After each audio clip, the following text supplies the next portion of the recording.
Здравствуйте, дорогие друзья, это Михаил Лобковский, программа «Взрослым о взрослых». Она сегодня необычная. Наш корреспондент Дарья Касьянова походила и поездила по городу Москве с таким любопытным вопросом. Если бы у вас была возможность обратиться к психологу, что бы вы у него спросили? Согласитесь, оригинально. Даша была в центре, была на окраине, за МКАДом, внутри МКАДа, внутри Садового и Бульварного колец, спрашивала разных людей. Но что я все за Дашу говорю? Здрасте, Даша. Здравствуйте, Михаил. Действительно, такая вот у нас была идея оригинальная. Изначально мы хотели именно 3 взять разных района Москвы и, знаете, понять, есть ли что-то, что объединяет людей, может быть, какие-то проблемы в центре Москвы, рядом с МКАДом. Так просто получилось, что рядом с Плешкой, потому что я пошла туда как корреспондент на диктант по английскому языку всероссийский, осветила это мероприятие, вышла и увидела огромное количество студентов, припомнила себя, что это было прекрасное время, но в то же время и сложное время. И захотелось мне их спросить, хотя это не входило изначально в наши планы, что вообще, ребят, вас волнует. И тогда я ставила вопрос, собственно, что бы вы хотели спросить у психолога, если бы у вас была такая возможность. У нас, оказывается, огромное количество счастливых людей, у которых нет никаких вопросов, потому что попробуй так вот разговори кого-то на улице, это очень тяжело. Просто денег, наверное, нет на психолога. Видимо, да. Правду сказать. Но когда я приставала к ним чуть более настойчиво, говорила, что ну вы что, это же такая возможность, разберем проблему вашу, они как-то раскрывались. Ну и, конечно же, мне со своим поколением чуть полегче найти общий язык, потому что, честно, более возрастные люди, они вообще не шли на контакт, не хотят. Говорят, а у меня все хорошо, нет у меня никаких вопросов, все у меня отлично. Девушка, что вы пристаете? В итоге я решила начать все-таки со студентов, это наш первый блок. В общем, мы с вами сейчас переносимся в двор Плехановской академии. Прикольно. Да, и первый вопрос звучит так. Как относиться к жизни проще? Относиться к проблемам, неважно, что произошло. Если оно произошло, то это уже произошло, и ты не можешь на это повлиять никак. Как просто не воспринимать проблему в штыки, как обрабатывать, наверное, информацию так, чтобы тебе становилось комфортно, чтобы ты не шло все это комом, чтобы ты решал проблемы по мере их поступления, чтобы понимал, что нет ничего невозможного, что можно все решить, что... Я не знаю, есть проблемы намного хуже, чем у тебя сейчас. Не знаю, рассталась ты с парнем или не сдал ты зачет. В жизни намного хуже могут быть проблемы. И хочется узнать, как просто заставить себя в это поверить. Спасибо, я смысл понял вопроса. Он состоит из 2 частей. Как легче относиться к проблеме, это первая часть, и как ее быстрее отпустить, переработав, это вторая часть. Я поясню, девушки просто не сдали зачет уже во 2-й раз подряд. Тоже мне проблемы. Слушайте, это же не от проблемы даже зависит очень часто. Бывают очень тяжелые проблемы. Например, смерть близкого человека. Психологи считают, что должно пройти минимум 2 года, пока человек вообще в сознание не начнет приходить. Следующий по шкале стрессов – это развод. Если смерть 100%, развод уже 75% занимает. Тоже требуется около 2 лет для восстановления. Но девушка не сдала зачет, и для нее эта проблема не потому, что это объективно большая проблема, а вот здесь уже гораздо интереснее. Насколько проще человек может относиться к проблеме, зависит от того, насколько он имеет легкий характер, он не замороченный, он не тревожный, он не обуреваемый страхами, а он уверенный в себе и так далее. Вот эти личностные качества помогают человеку, во-первых, гораздо легче к проблеме подойти, она правильно спросила, именно решать порядки поступления. Потому что невротики, они заморачиваются еще задолго до проблемы или даже вместо проблемы. То есть они очень часто придумывают проблему у себя в голове, а ее в реальной жизни нету. И второе, есть такое понятие в психиатрии, и не только в психологии, как вязкость психики. Когда человек застревает на какой-то теме и потом ее годами пережевывает. А она спрашивает, а как еще, чтобы тебя отпустило побыстрее, как вот эту проблему-то отпустить? Это тоже зависит от того, насколько у вас легкая психика, насколько вы можете переключиться с одного на другое. Люди с этой вязкостью психики, к сожалению, очень долго будут перемалывать у себя в голове эту проблему. Но проблема эта решается тоже. Для кого-то она решается походом к психологу, а для кого-то, не хочу никого огорчить, уже психиатру. То есть требуется медикаментозное лечение. Но в любом случае, конечно, тяжелое отношение к проблеме отравляет жизнь. Так, а что у нас там дальше? Я, кстати говоря, все думала, понятно, что зачеты. Я тоже вспоминала то какое-то неприятное, сосущее ощущение, когда ты просыпаешься, что-то вот не сдал, а тебе нужно.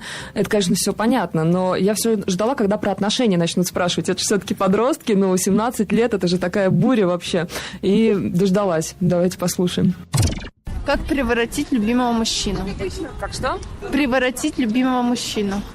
А в чем проблема? Он просто... Вот не приворачивается. В смысле, не отвечает взаимностью? Да. Понятно, хорошо.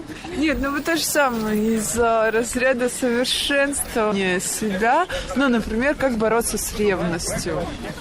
У вас есть такая проблема с ревностью? Ой, у меня раньше не было, но сейчас есть. А что я хочу сказать? Бедные дети. И так смешно спросила, как переворотить, он не переворачивается. Я даже переспросила, что, простите? Да, не переворачивается, это хорошо. Но слушайте, если не переворачивается, придевать надо тогда зубами к стенке, если он так не переворачивается. Но если серьезно, это, к сожалению, очень большая проблема. И не только у студенток, а еще и у мальчиков, и у девочек, и у разного возраста. Она очень понятная. Слушайте внимательно. Я люблю тех, кто меня не любит. Я обращаю внимание на тех, кто на меня внимания не обращает. Для меня эта история вообще не про любовь, а про то, что для меня очень важно заставить человека посмотреть на меня, полюбить меня, принять меня и так далее. Это дорога в никуда.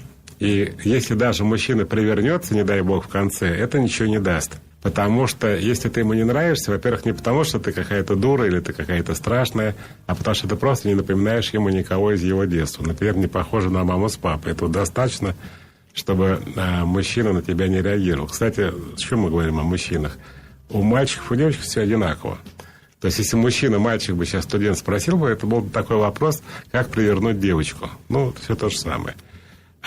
Это еще было заметно в школе, я думаю, вы тоже помните, когда все бегают, девочки за мальчиками, мальчики за девочками, именно те, кто на них не реагирует. А кто реагирует, вообще от них прям тошнит. Они вообще не нужны никому. К сожалению, эта история берет начало в детстве, когда ребенку не хватало родителей, когда он не знал, любят они его или нет, и все время пытался что-то такое для них сделать, чтобы завоевать их любовь. Они никогда не оправдывали детские ожидания. Холодные были или вообще в жизни отсутствовали. Им было не до детей. Причины разные. Такие дети вырастают и реагируют только на тех, кто на них не обращает внимания. Эта проблема, она тоже решается, хотя гораздо сложнее, чем первая. Но ее надо решать. И давайте я просто дам один простой совет и мальчикам, и девочкам. Не надо хотеть того, кто тебя не хочет. Оставьте их в покое. Они вам реально не нужны. Там была еще вторая часть вопроса. Там была... Это была пара девочек, подружки. Первая спросила, почему мужчина не приворачивается, я даже не знаю, как повторить это слово. А вторая про ревность, как ни странно. То есть я почему-то в своей голове решила недавно, что ревность это больше уже к браку относится и так далее. Оказывается, очень остро переживают подростки тоже. Смотрите, с ревностью бороться надо. Ревность – это не любовь к мужчине, ревность – это не любовь к себе. Это очень низкая самооценка. Это ощущение, что ты хуже, чем другие. Странно, что он вообще тебя выбрал. И, скорее всего, это ненадолго. А ему же точно кто-то понравится. Ему уже кто-то понравился. И скоро он не будет с тобой, он тебя бросит. Эта история тоже детская. От того, что тебя сравнивали, например, с братьями, сестрами, вообще с другими детьми. И ты вырос в таком ощущении, что ты... не очень человек интересный во всех отношениях. А есть кто-то, который гораздо лучше тебя... И ты не веришь, что тебя любят, и ты не понимаешь еще за что. И самое главное, ты сам себя не любишь. Ревность – это болезнь такой неуверенности и низкой самооценки. И чтобы эту проблему решить, надо, естественно, приобрести уверенность и поднять свою самооценку. Если конкретно этой девочке дать совет, я ей дам совет. Мужчина как троллейбус. Ушел один, придет другой. Поехали дальше. Такой вопрос, животрепещущий. Как комфортно себя чувствовать в каких-то персональных беседах? То есть, когда большое количество толпы, можно ересь всякую нести или что-то. Можно себя комфортно чувствовать, создавать себе какую-то зону, в которой ты будешь себя ощущать, свою тарелку. А когда один на один, особенно с дамочками прогуливаешься, это вообще как караул начинается. Это вообще страшно. Потому что, есть такое предположение, что у дамочки, всех нужно развлекать обычно. Нужно постоянно молоть языком языком что-то, а вот это не всегда удобно, не всегда знаешь, что сказать. Вот как себя комфортно чувствовать при общении вот с человеком, когда вот лицом к лицу с ним, глаза в глаза, да? Он даже сказал, слова заканчиваются, я же не могу танцевать начать. А я правильно понимаю, Даша, он все про дамочек, он про девочек все. Да, и он потом уточнил, что, нет, вы не думайте, я же не только про девушек, в общем-то, и с мужчинами, вот когда какая-то серьезная беседа тоже, но я так поняла, что больше его, конечно, вопрос с девушками интересует, чем с мужчинами, это точно. И второе, я хотела бы уточнить, что я за этим молодым человеком бегала, минут 10-15, я его уговаривала задать вопрос, потому что я видела, что он хочет, но что-то не раскрывается. А потом он мне предложил пойти пиво попить, потому что у него в рюкзаке лежало, они вышли с пары. Да, приняли меня, в общем, за ровесницу. Так же приятно было. Отлично. И пивом угостили. Нет, не согласилась, но да, было приятно. То есть у вас быстрее словарный запас закончился, чем у него. Вы даже не стали пробовать пить пиво и разговаривать, чтобы не напрягаться. Хороший вопрос, на самом деле, непростой у парня. С одной стороны, что значит должен говорить, или должен развлекать, или должен стать вообще, никто никому ничего не должен. Есть люди, которые себя некомфортно чувствуют в коммуникации. Им кажется, что от них что-то ожидают, они должны быть интересны, они должны поддерживать беседу и так далее. Я предлагаю следующий вариант. Он не самый приятный, но он самый правильный. Не хотите, вообще не разговаривайте. И тут выяснится следующее, что какие-то девочки отпадут через 2 минуты, потому что, реально говорить не о чем. Вы этого еще не понимали, вы все клювом щелкали, думали так, и дальше можно будет сделать ощущение, что вам есть о чем поговорить. А вот когда вы замолкаете, и девушка замолкает, понятно, что вам реально обоим поговорить не о чем. И вот это напряжение, которое вот тут же возникает, оно тоже не случайно, оно говорит о том, что у вас вот такие фиговые отношения. Вам действительно неинтересно друг с другом. Разница в том, что когда вам интересно, у вас есть желание говорить, вы себя не заставляете, и не надо никого развлекать. А когда вам неинтересно, то вы заставляете. И это говорит о том, что это очень искусственная ситуация. И когда вы рот закрываете, все встает на свои места. То, что касается мужчин, с ними та же самая история. Почему? Если это ваши друзья, там не возникает никаких проблем в общении. Хотите говорить, хотите заткнитесь. Если это вам по работе нужно, если это, так сказать, по делу, то говорите вы обычно о деле. А если вообще не пойми о чем, но такие отношения, они тоже обычно долго не длятся. Если говорить не о чем, то, скорее всего, на этом все и закончится. В общем, молчание, оно выявляет реальность, оно выявляет правду. Не надо бояться молчать. Вот такой конкретный совет этому юноше. Он просто боится закрыть свой рот, потому что он не переносит дискомфорта. Вот из моих 6 правил, как раз 4-е правило называется «Не отвечай, когда тебя не спрашивают». И выясняется, что очень многие люди, даже которые в консультацию приходят, я такой дурацкий пример привожу. Вот мы сидим, и я говорю, что-то здесь жарко. И люди говорят, нет, мне нормально. Я говорю, я же вас не спрашиваю ни о чем. И наступает тишина, потому что человек тоже начинает дергаться. Говорит, вы же хотели, вы же не зря это сказали. Я говорю, я же не спрашивал вас, я же не спросил, вам, например, жарко или нет. И это вам даю пример, чтобы вы вообще никогда, когда вас не спрашивают, рот не открывали. Это очень тяжело. Большинство людей начинает дергаться, нервничать и так далее. Они не переносят молчание, не переносят вот этот дискомфорт. Надо научиться его переносить для того, чтобы его переносить и стать психологически независимым, что мы этому парню и пожелаем. Один последний вопрос от студентов. Как побороть стеснительность, наверное, скорее всего. Как начать общаться с людьми, не комплексуя по этому поводу. Стеснительность. Девушка действительно была очень стеснительная. Да, Для нее был целый стресс, извините, что я... Не хотела говорить, да? Для нее был целый стресс, что вообще к ней кто-то с диктофоном подошел, с микрофоном. Это же, вообще, обычно люди, когда я достаю микрофон, это уже как бы какой-то такой испуг, и быстрее... Мне не надо ничего, как обычно говорят, как будто я что-то продаю. Но для нее это было особенно тяжело, прям видно. Смотрите, какая история, тоже детская. Кто стесняется с незнакомыми людьми вступать в беседу? Те дети бывшие, которые говорят, мама, а ты знаешь, слушай, мне не до тебя, отвали отсюда. Папа, у нас сегодня в школе, да фигню не надо мне рассказывать, вот ешь, садись и все. И вот такие дети, которых обламывали, не дали договорить до конца, не слушали, говорят, что все, что это вообще неинтересно, что они какую-то чушь несут и так далее, они когда вырастают, они считают себя неинтересными людьми, и им действительно трудно начать разговор, когда они говорят с новыми людьми. Там компания, в гости пришли. Они людей не знают, к этим-то они друзьям привыкли, а эти первый раз. Они считают себя неинтересными, и это задает всю проблему. Она не может начать говорить, потому что она себе неинтересна, и родители к этому приучили. Ей кажется, что это вообще никому не интересно, что она сейчас скажет.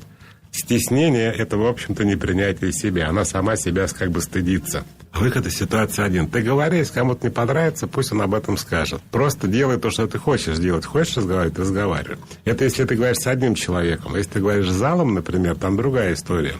Там бывает волнение и стеснение испытывают люди, которые пытаются завоевать зал. Вот актеры любят, так сказать. Прямо вот я прямо их сделал так, чтобы тишина гробовая была в зале.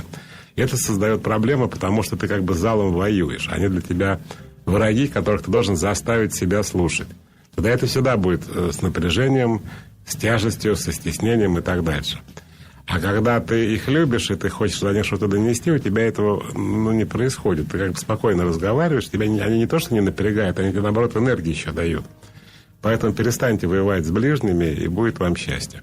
У меня вот такой уточняющий вопрос по поводу стеснительности. Мне просто всегда это хотелось узнать, так, пользуясь случаем. Я вот задумываюсь, стеснительный человек, может ли быть такое, что ему вообще-то комфортно не привлекать к себе внимание? То есть он вот готов и так дальше жить, ему нормально? Или все-таки внутри себя им больно и неприятно? Они бы хотели это? Спасибо, Даша, за вопрос. Вы говорите про каких-то якобы интровертов, которые вообще не любят, когда к ним лезут, шумные компании, любят одиночество и так далее. Наверное, такие люди есть, но им все равно тяжело общаться, и они испытывают в какой-то момент проблемы из-за этого. Ну, например, каждый раз, когда какая-то новая история, новые люди, а так бывает, человек, например, отдыхать поехал, да, или в гости пришел на день рождения, не дай бог, на свадьбу пригласили. Так вот, и он каждый раз испытывает стресс из-за этого. Поэтому нельзя сказать, что ему от этого комфортно. Есть люди, которые могут быть сами собой, например, они не очень общительные, но они и не напрягаются. Вот идеальный вариант. Когда ты как бы можешь копать, а можешь не копать. А когда ты только можешь не копать, а как только копать ты уже не можешь, это уже проблема. То есть, если тебя ничего не напрягает, живи хоть один, ни с кем не общайся, пусть тебе никто не лезет в душу. Но если ты вообще этого не переносишь, а жизнь так устроена, что рано или поздно тебе приходится общаться с людьми, то это, конечно, проблема, да. Даша, почему вас занесло на Красногвардейскую станцию метро, я так понимаю? Да, собственно, я там выросла. Вот такой простой ответ. Мне предоставили возможность выбрать любой район, чтобы он был, скажем так, окраина. И я оказалась у мамы, просто потому что я к ней поехала. И решила, а почему бы и нет, давайте-ка все совместим. Подошла к метро, начала там ходить. Я, конечно, не буду тут врать, что я только там была. Я, конечно, и за третьим транспортным, пока меня носила, просто по своим мероприятиям собирала эти вопросы. Они разные. И мне хотелось, и вообще эта идея, вот эту программу сделать и посмотреть в разных районах Москвы, что волнует москвичей, нам почему-то казалось, что они какие-то вот другие там, не такие, как в центре, эти Знаете, люди. мне до сих пор так кажется. Это неправда? Оказалось, что волнует, либо мне так просто вот везло на какие-то такие вопросы, на каких-то таких прохожих, что волнует, собственно говоря, всех одно и то же, как ни странно, вне зависимости от того, где они живут, и главное, как они выглядят. Потому что сейчас это опять начнется, говорят, Касьянова цедит снобизм, но я же не так просто выбирала любого прохожего, я же подходила еще так как-то по меркам, по своим там, вот этот вроде поцентрее так выглядит. А все равно красногвардейский блок, как я его назову, я не могу сказать, что сильно отличаются вопросы от тех, что задавали мне на Якиманке то же самое. Так что мы переносимся на Красногвардейскую. Привет всем. И давайте послушаем первый вопрос. У меня проблемы с девушками. Когда мы знакомимся, у них очень все хорошо, и мы мило общаемся, гуляем. А когда потом мы уже начинаем ближе общаться, начинаем встречаться, в девочках что-то и в их жизни что-то кардинально меняется. У них начинает появляться много проблем, они начинают болеть, начинают страдать, у них начинаются какие-то проблемы на работе. Я думаю, это что-то психологическое, что все девочки, с которыми я начинаю долго гулять, начинают по жизни страдать сильно. Я вот подумала, а может быть, они у него просят помощи таким образом? Или парень в морге работает, или терапевтом общего профиля. Я честно скажу, что меня немного напугал молодой человек. А он молодой? Нет, не очень молодой, да. Слушайте, я даже не знаю, что сказать. Но можно, давайте, есть несколько версий. Версия первая. Подобное притягивает подобное. Может быть, у человека самого не все как бы здоровые все органы, и поэтому он встречается бессознательно с такими девочками, которые прямо на втором свидании уже сыпаться начинают. Мне нравится, Даша, ваша версия. То пока они начинают гулять, она еще, так сказать, тихо себя ведет, а потом как-то на парня облокачивается, начинает вываливать все, что наболело за долгие годы. А все равно это упирается в то, что он таких выбирает. Понятно, что не все такие. Некоторые здоровые, кстати. Я к тому, что на Красногвардейской не все... Это Красногвардейская, да? Это Красногвардейская. Не все болеют, короче говоря. Там и здоровые люди тоже попадаются. Но ему попадаются не очень здоровые. Потому что он может сам таких себе проблемных выбирать. Это бессознательно все происходит. Человек не может сказать заранее, что будет дальше. Но вот так ему везет. Это все, что я могу сказать. Мне даже показалось на секунду, я просто видела этого человека, что есть просто такой момент, я это замечала за девушками, не просто так она говорит о своих проблемах зачастую. Не всегда так бывает, что она вот решила поведать, чтобы поделиться. Вы имеете в виду, у меня недавно украли новый iPhone? Да, и вот мне совершенно случайно хотелось бы еще один, да. Как так случилось просто, да, дорогой. И вот раз уж мы вместе и сидим здесь, вот просто выслушай меня, и, может быть, ты что-то мне предложишь. Вот примерно вот так это обычно звучит. Я прошу прощения, я вспомнил, гениально, это было разыграно в Comedy Club, когда она говорит, у меня украли новый iPhone, он говорит, на, возьми мой, пауза, позвони. Кому-то тебя тоже. Давайте послушаем следующий вопрос, с этим, кажется, мы все поняли. Я боюсь подниматься по эскалатору, потому что у меня есть ощущение, что я всегда упаду назад. Как с этим бороться? И это не смешно, что тут вопрос вообще про фобии. Вот, например, что у него ощущение, не расслышал? Что он упадет назад. И я, кстати, когда готовила программу, мы беседовали с, например, Анной Лашовой, которая ведет программу для детей, и она боится собак. А я, правда, человек боится собак очень сильно. И маленьких, и больших, и добрых всяких. А я боюсь очень сильно змей. Маленьких, больших, добрых и всяких змей? Да, в разных вообще, любых. Любая, хоть самая маленькая, для меня это просто какой-то страшный ужас. Я даже рядом пройти боюсь. И есть такие фобии, у человека вообще эскалатор фобия. У него не фобия, скорее всего. У него проблемы с вестибулярным аппаратом. У него это разные заболевания могут быть. У него головокружение. И это не страх упасть, а это его состояние. У меня тоже иногда такое бывает. Когда голова кружится, ты реально боишься упасть, потому что оно у тебя кружится. Ты так не чувствуешь себя уверенно. А фобия – это немножко другая история. Есть фобии сложно понимаемые. Например, моя дочь боится бабочек. Конец рассказа. Мотыльков особенно. Я, когда был молодым психологом, был дебильным и пытался ее от этого отучить. Говорит, так, дай потрогаем. Чуть ли не в руки совал. Не понимал, что так вообще делать нельзя. Змей, крыс и разных таких животных неприятного вида, как человек считает, да, не любят большинство людей и боятся. Большинство. Притом понятно, что есть люди, которые змею вообще никогда в глаза не видели, только в зоопарке. Тем не менее, они их боятся. Почему? Видимо, внешний вид змеи что-то такое для человека олицетворяет, притом из поколения в поколение. Это не в смысле только мы боимся. Я думаю, наши предки боялись. При этом есть животные, которых мы не боимся, хотя они гораздо страшнее змеи. Например, медведь или тигр. Мы их вообще обожаем. Львов вообще просто лапочки, да? Притом от змей хотя бы убежать проще. Да ее добить даже можно лопатой. А льва-то вряд ли. При этом льва мы почему-то не боимся. Это такая избирательная функция психики, которая сама решает, на кого и как реагировать. Там уже фобия, конечно. Не знаю почему. Никогда я думаю, змей тоже не очень боюсь. У меня был знакомый парень, он работал в террариуме, и такой весь в шрамах был. И я говорю, слушай, как ты там с ними справляешься? Он говорит, очень просто. Во-первых, есть противоядие, во-вторых, они, говорят, агрессивные, когда шкуру меняют. А я, говорит, помогаю им менять. Старую снимаю. Говорит, укусит. У меня есть 30 секунд, например, дойти до телефона, позвонить и сказать конкретно, кто укусил и что вести. То есть к этому можно привыкнуть. Если вы жили бы среди змей.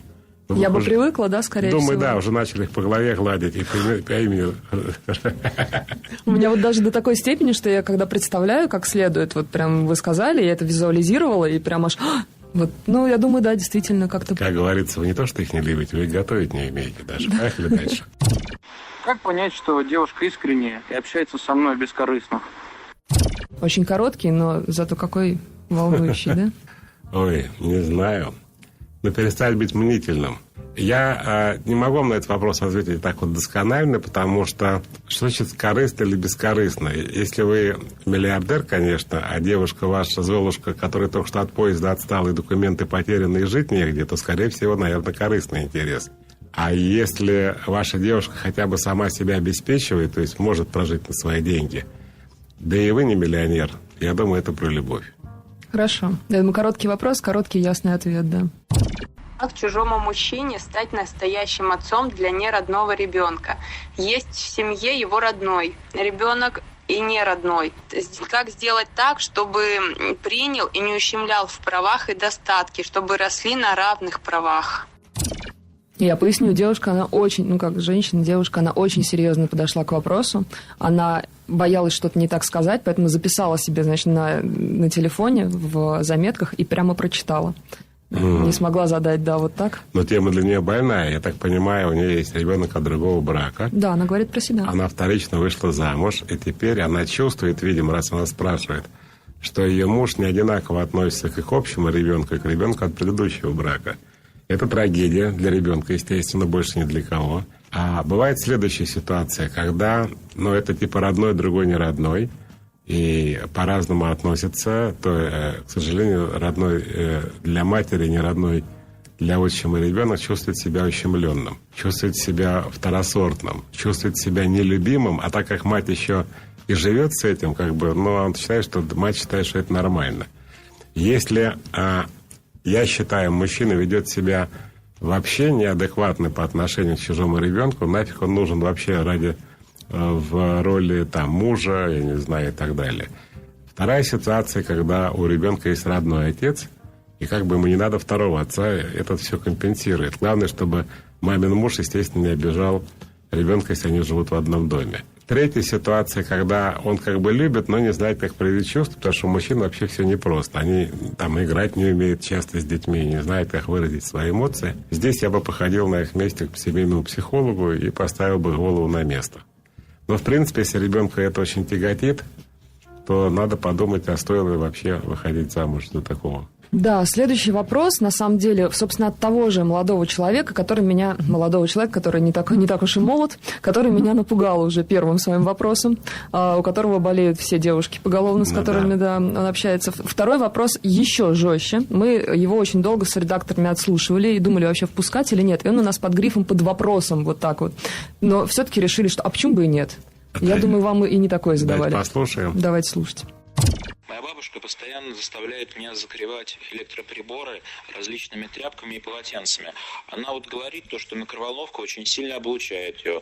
Говорит то, что телевизор излучает тоже какую-то негативную энергию. Говорит то, что холодильник тоже бьет то ли током, то ли что-то излучает. В общем, ей кажется то, что мы хотим выжать ее из ее квартиры и специально поставили кучу приборов, которые излучают и пытаются ее облучить. Как поступить в этой ситуации? Что можно сделать? Вы знаете, такая тема понятная. У бабушки, скорее всего, начинается деменция, то есть старческое слабоумие. Она становится подозрительной, пошли параноидальные мысли. При этом я сейчас вспоминаю, что вся страна накрывала телевизоры 100% салфеточкой. Микроволновки тогда не было, поэтому их никто ничем не накрывал. Может быть, они здесь соображения. Нет, они накрывали, знаете почему? Чтобы экран не пылился.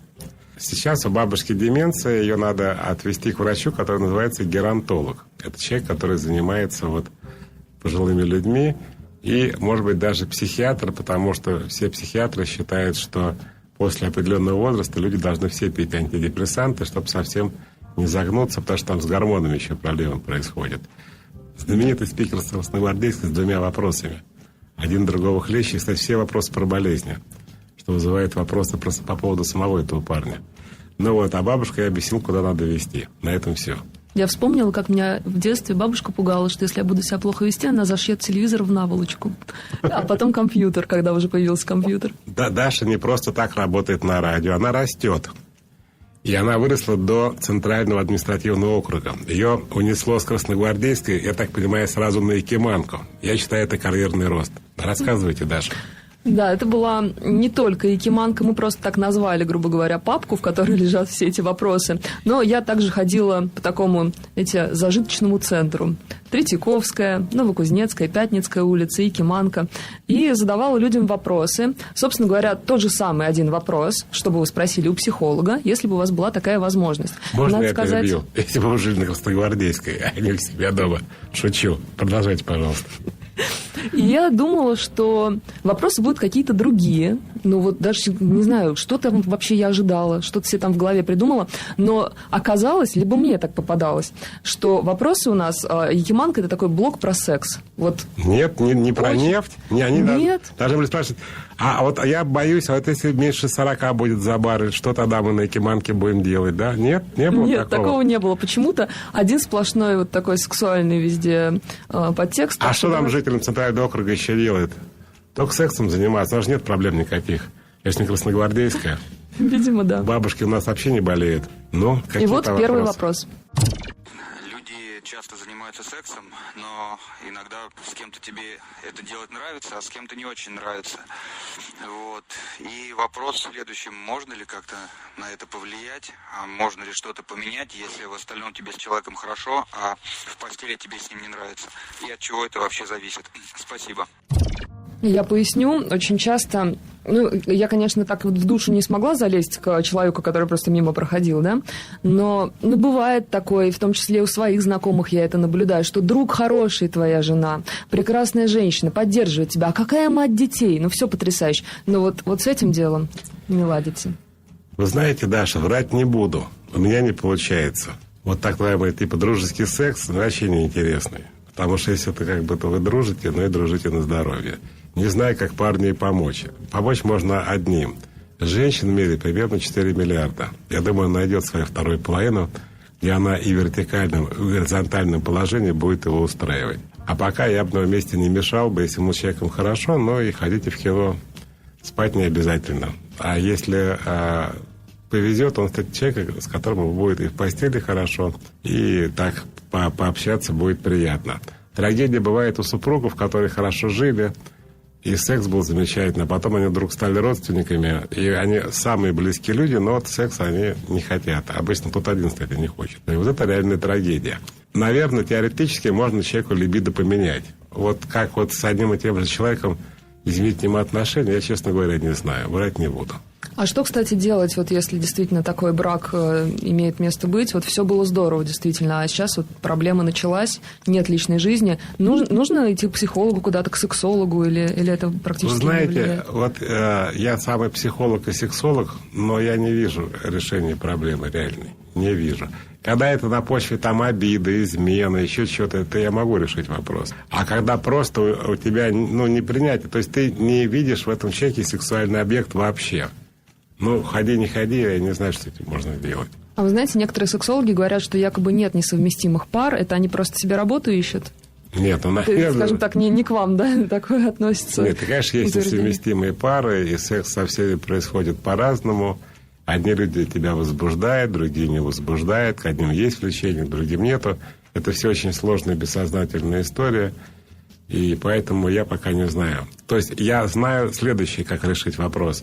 Как человеку, например, вам нравятся одни негодяи и подонки, а другие вас не возбуждают. Вот как сделать так, чтобы негодяи и подонки не нравились, а возбуждали хорошие парни? Это я могу сделать. А вот как одного и того же человека превратить из друга в сексуальный объект, я не знаю.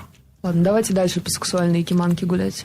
Что у нас там следующее? Как понять по взгляду женщины, нравлюсь ли я ей, когда еду в общественном транспорте, например? Ну, то есть она посмотрела на меня как на потенциального отца семейства или просто осматривается и думает: о, что за странный тип здесь стоит рядом? Рассказываю. Ну, во-первых, она посмотрела, это уже неплохо. Во-вторых, если у вас хорошее зрение, у меня не очень. Если вы нравитесь, у человека расширяются зрачки. А если не нравится, то они сужаются. Я, кстати, вспомнила, вот прям самый такой момент, когда нужно вставить эту позорную историю. Сидела я как-то на круглом столе, и очень мне понравился один спикер. Известный такой дяденька, в общем, так что не буду ничего называть. Но подмигнул он мне в ходе пресс-конференции. И я такая радостная, думаю, вот надо же, так это совпало. И решила на радостях написать ему в Facebook.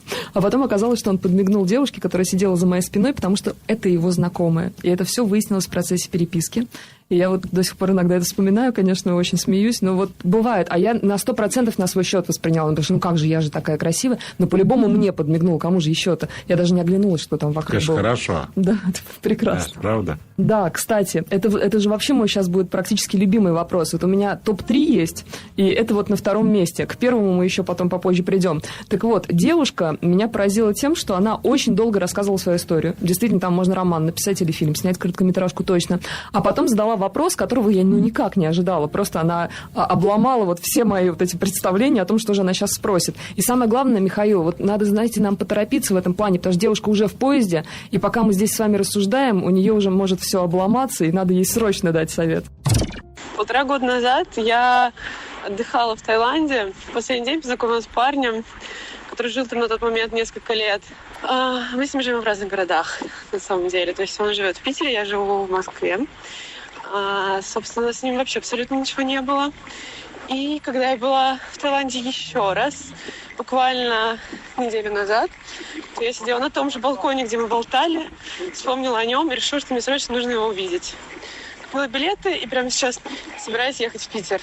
Вопрос. Мне нужно спать с этим молодым человеком? Или нет? Можно я грубо отвечу? Да. Тупой вопрос. Что тебе нужно спать? Хочешь спи, не хочешь не спи. Что за странно? А ей сколько лет вообще этой девушке? Кстати говоря, она моя ровесница. Где-то лет 25-26, может, чуть побольше. Но в этом возрасте уже можно понять, что ты делаешь то, что ты хочешь. И нет такого понятия, как нужно или не нужно. Есть понятие «хочу» или «не хочу». Надеюсь, она нас услышит по дороге в Питер.